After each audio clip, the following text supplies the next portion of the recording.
During March and April, here at Miami Children's Museum, we launched an incredible program called Representation Through the Artist Lens, a series of workshops and conversations inviting families to learn about visual and performing arts from a diverse range of artists in our community. Guests joined in hands-on art or performance-based workshops learning about various culture and art forms.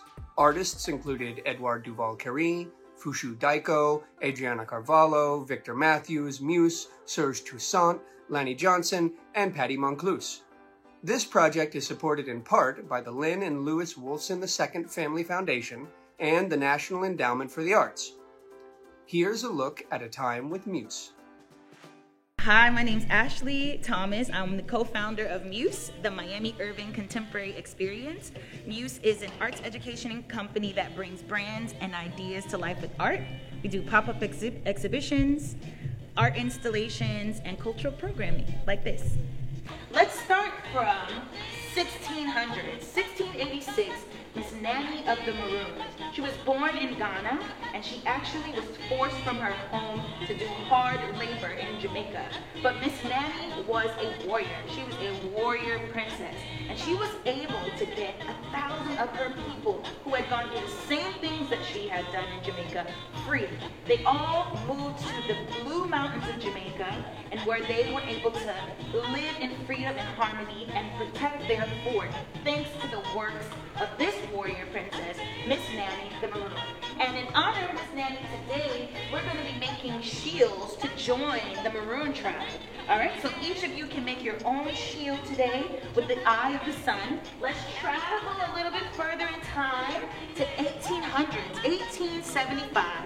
In America, right here in our country, Miss Mary McLeod Bethune was born. She's an educator, and she actually started one of the first colleges for African American girls in 1904. Why is this a big deal? Because, back in the day, people be like, oh, we don't need to educate women.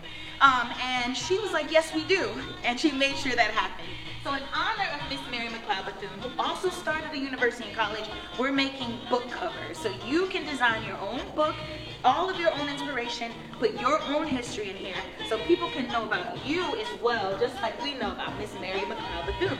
And she actually, although she was born in South Carolina, she actually lived here and started her college right here in Florida, in Daytona.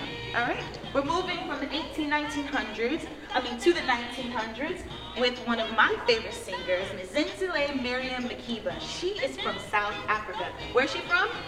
That's right, South Africa. She's a beautiful singer, and what makes her music unique, she uses her language. They actually do like a click in their song. So if you ever listen to any of her music, you hear a little every time she's speaking, because that's how they speak in their language. Some really amazing things about Miss Miriam Makeba. Not only was she a singer, she's also very famous for fighting against apartheid in South Africa.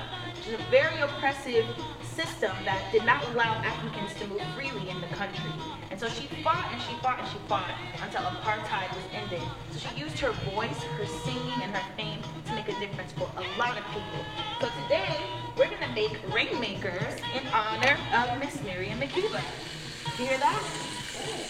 That's right. You guys are going to leave with an instrument to use as your voice today. All right? And Miss DJ is going to help you with that today, all right? All right, and we are here at Dispersed, everybody. Enjoy the activity.